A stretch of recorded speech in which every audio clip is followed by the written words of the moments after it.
It has been more than 16 years since a civilian working for the Navy was charged with passing secrets to Israel. Jonathan Pollard pled guilty to conspiracy to commit espionage and is serving a life sentence. At first, Israeli leaders claimed Pollard was part of a rogue operation, but later took responsibility for his work. Now, Fox News has learned some U.S. investigators believe that there are Israelis again very much engaged in spying in and on the U.S., who may have known things they didn't tell us before September 11th. Fox News correspondent Carl Cameron has details in the first of a four-part series. Since September 11th, more than 60 Israelis have been arrested or detained, either under the new Patriot anti-terrorism law or for immigration violations. A handful of active Israeli military were among those detained, according to investigators, who say some of the detainees also failed polygraph questions when asked about alleged surveillance activities against and in the United States. There is no indication that the Israelis were involved in the 9/11 attacks, but investigators suspect that the Israelis may have gathered intelligence about the attacks in advance and not shared it. A highly placed investigator said there are, quote, tie-ins, but when asked for details, he flatly refused to describe them, saying, quote, evidence linking these Israelis to 9/11 is classified. I cannot tell you about evidence that has been gathered. It's classified information. Fox News has learned that one group of Israelis, spotted in North Carolina recently, is suspected of keeping an apartment in California to spy on a group of Arabs who the United States is also investigating for links to terrorism. Numerous classified documents obtained by Fox News indicate that even prior to September 11th, as many as 140 other Israelis had been detained or arrested in a secretive and sprawling investigation into suspected espionage by Israelis in the United States. Investigators from numerous government agencies are part of a working group that's been compiling evidence since the mid-90s. These documents detail hundreds of incidents in cities and towns across the country that investigators say, quote, may well be an organized intelligence gathering activity. The first part of the investigation focuses on Israelis who say they are art students from the University of Jerusalem and Bezalel Academy. They repeatedly made contact with U.S. government personnel, the report says, by saying they wanted to sell cheap art or handiwork. Documents say they, quote, targeted and penetrated military bases, the DEA, FBI, and dozens of other government facilities, and even secret offices and unlisted private homes of law enforcement and intelligence personnel. The majority of those questioned, quote, stated they served in military intelligence, electronic surveillance intercept, and/or explosive ordnance units. Another part of the investigation has resulted in the detention and arrests of dozens of Israelis at American Mall kiosks, where they've been selling toys called Puzzle Car and Zoomcopter. Investigators suspect a front. Shortly after the New York Times and Washington Post reported the Israeli detentions last month, the carts began vanishing. Zoomcopter's webpage says, we are aware of the situation caused by thousands of mall carts being closed at the last minute. This in no way reflects the quality of the toy or its saleability. The problem lies in the operator's business policies. Why would Israelis spy in and on the U.S.? A General Accounting Office investigation referred to Israel as Country A and said, quote, according to a U.S. intelligence agency, the government of Country A conducts the most aggressive espionage operation against the U.S. of any U.S. ally. A defense intelligence report said Israel has a voracious appetite for information and, quote, the Israelis are motivated by strong survival instincts which dictate every facet of their political and economic policies. It aggressively collects military and industrial technology, and the U.S. is a high priority target. The document concludes, quote, Israel possesses the resources and technical capability to achieve its collection objectives. A spokesman for the the Israeli embassy here in Washington issued a categorical denial, saying any suggestion that Israelis are spying in or on the U.S. is, quote, simply not true. There are other things to consider, and in the days ahead, we will take a look at the U.S. phone system and law enforcement's methods for wiretaps, and an investigation into the possibility that both have been compromised by our friends and allies overseas. Brett? Carl, what about this question of advanced knowledge of what was going to happen on 9/11? How clear are investigators that some Israeli agents may have known something? Well, it's very explosive information, obviously, and there's a great deal of evidence that they say they have collected, none of it necessarily conclusive. It's more when they put it all together.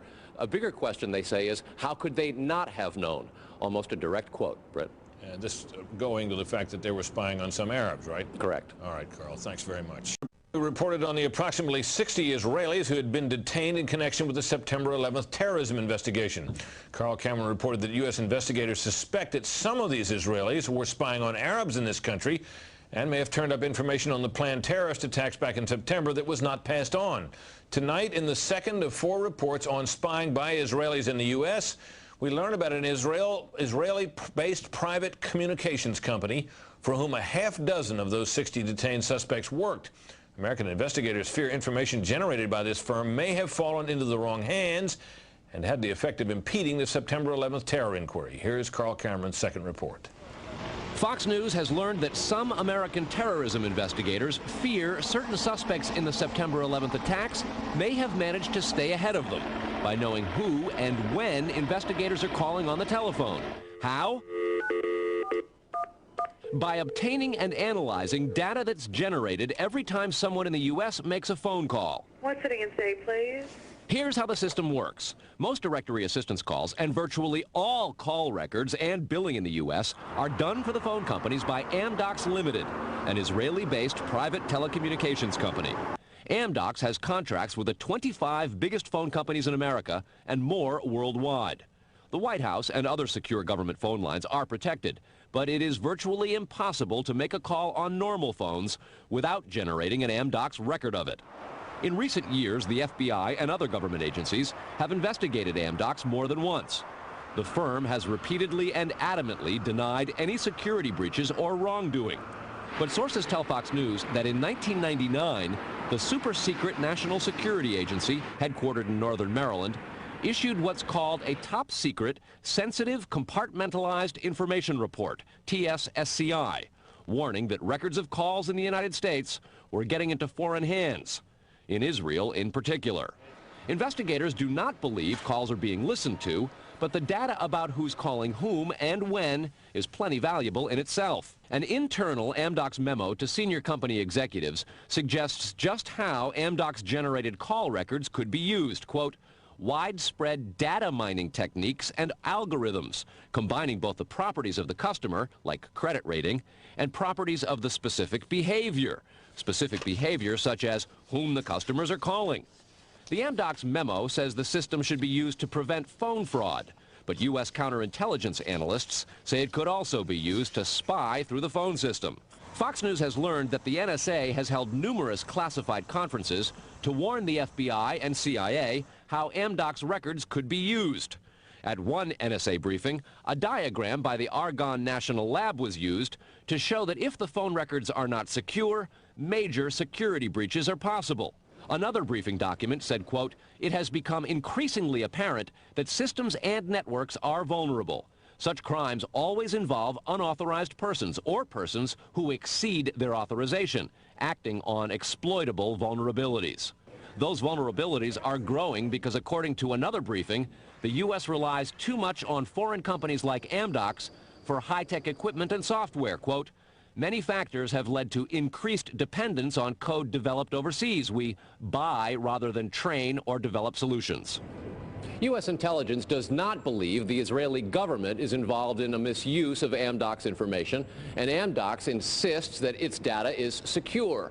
What U.S. government officials are worried about, however, is the possibility that Amdocs data could get into the wrong hands, particularly organized crime, and that would not be the first time that such a thing has happened.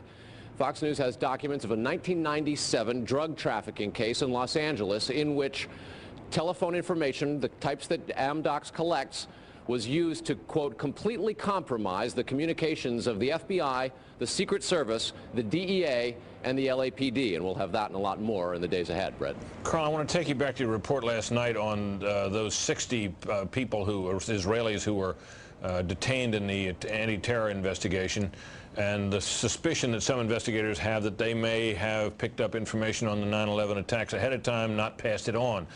There was a report, you'll recall, that the Mossad, the Israeli intelligence agency, did indeed send representatives to the U.S. to warn just before 9/11 that a major terrorist attack was imminent. Why does that not, how does that leave room for the lack of a warning? Well, I remember the report, Britt. We did it first internationally right here on your show on the 14th.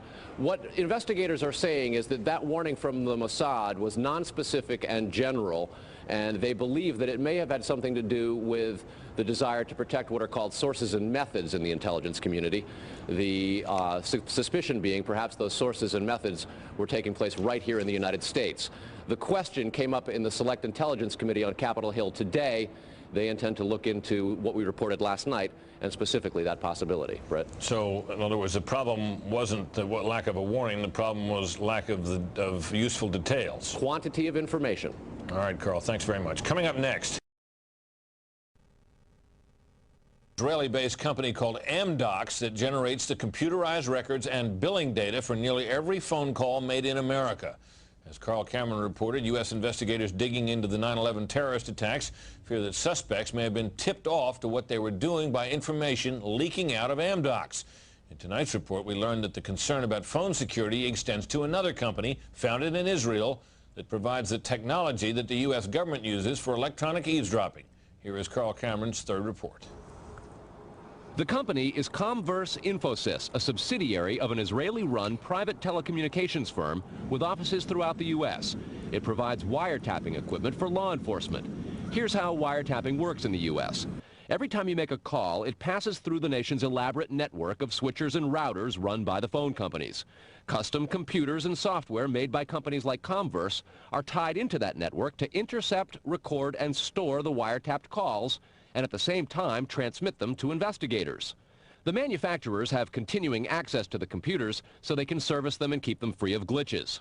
This process was authorized by the 1994 Communications Assistance for Law Enforcement Act, or CALEA. Senior government officials have now told Fox News that while CALEA made wiretapping easier, it has led to a system that is seriously vulnerable to compromise and may have undermined the whole wiretapping system. Indeed, Fox News has learned that Attorney General John Ashcroft and FBI Director Robert Mueller were both warned October 18th in a hand-delivered letter from 15 local, state, and federal law enforcement officials who complained that, quote, law enforcement's current electronic surveillance capabilities are less effective today than they were at the time CALEA was enacted. Comverse insists the equipment it installs is secure, but the complaint about this system is that the wiretap computer programs made by Comverse have in effect a back door through which wiretaps themselves can be intercepted by unauthorized parties. Adding to the suspicions is the fact that in Israel, Comverse works closely with the Israeli government and under special programs gets reimbursed for up to 50% of its research and development costs by the Israeli Ministry of Industry and Trade. But investigators within the DEA, INS, and FBI have all told Fox News that to pursue or even suggest Israeli spying through Comverse is considered career suicide. And sources say that while various FBI inquiries into Comverse have been conducted over the years, they've been halted before the actual equipment has ever been thoroughly tested for leaks. A 1999 FCC document indicates several government agencies expressed deep concerns that too many unauthorized, non-law enforcement personnel can access the wiretap system.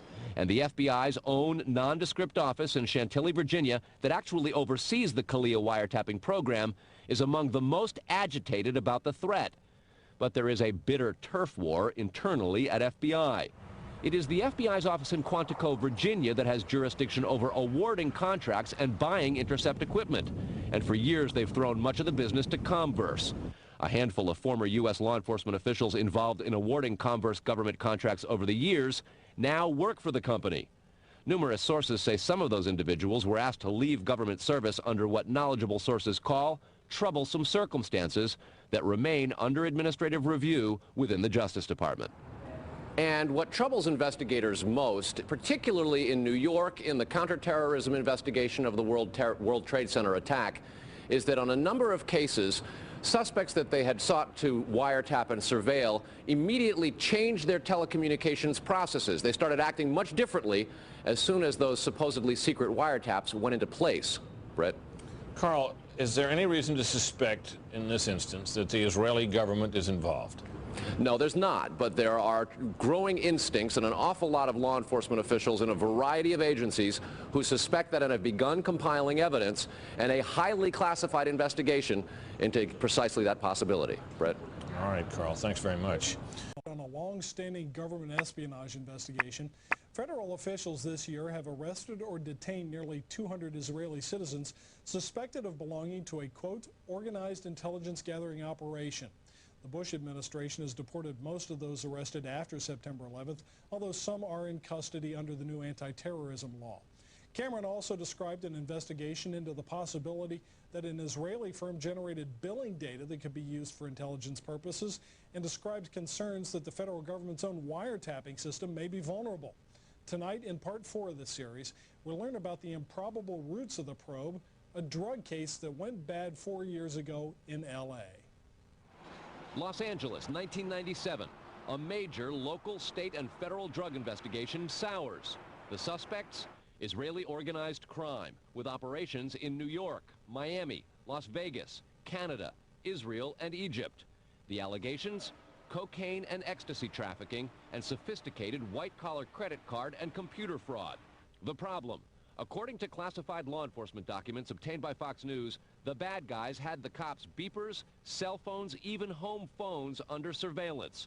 Some who did get caught admitted to having hundreds of numbers and using them to avoid arrest. Quote, this compromised law enforcement communications between LAPD detectives and other assigned law enforcement officers working various aspects of the case. The organization discovered communications between Organized Crime Intelligence Division detectives, the FBI, and the Secret Service. Shock spread from the DEA to the FBI in Washington and then the CIA. An investigation of the problem, according to law enforcement documents, concluded, quote, the organization has apparent extensive access to database systems to identify pertinent personal and biographical information. When investigators tried to find out where the information might have come from, they looked at Amdocs, a publicly traded firm based in Israel. Amdocs generates billing data for virtually every call in America, and they do credit checks. The company denies any leaks, but investigators still fear that the firm's data is getting into the wrong hands. When investigators checked their own wiretapping system for leaks, they grew concerned about potential vulnerabilities in the computers that intercept, record, and store the wiretapped calls. A main contractor is Comverse Infosys, which works closely with the Israeli government and under a special grant program is reimbursed for up to 50% of its research and development costs by Israel's Ministry of Industry and Trade. Asked this week about another sprawling investigation and the detention of 60 Israelis since September 11th, the Bush administration treated the questions like hot potatoes. I would just refer you to Department of Justice with it. I'm not familiar with the report. I'm aware that some Israeli citizens have been detained. With respect to why they are being detained and the other aspects of your question, whether it's because they are in intelligence services or what they were doing, I will defer to the Department of Justice and the FBI to answer that. Beyond the 60 apprehended or detained and many deported since September 11th, another group of 140 Israeli individuals have been arrested and detained in this year in what government documents describe as, quote, an organized intelligence gathering operation designed to, quote, penetrate government facilities.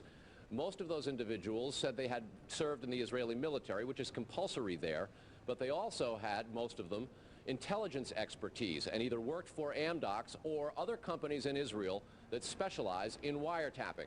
Earlier this week, the Israeli embassy here in Washington denied any spying against or in the United States. Tony? Carl, we've heard the comments from Ari Fleischer and Colin Powell. What are officials saying behind the scenes? Well, there's real pandemonium described at both the FBI, the DEA, and the INS. A lot of these problems have been well known to some investigators, many of whom have contributed to the reporting on this story.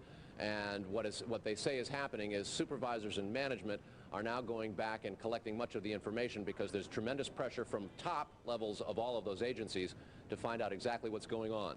At the DEA and the FBI already, a variety of administrative reviews are underway in addition to the investigation of the phenomenon.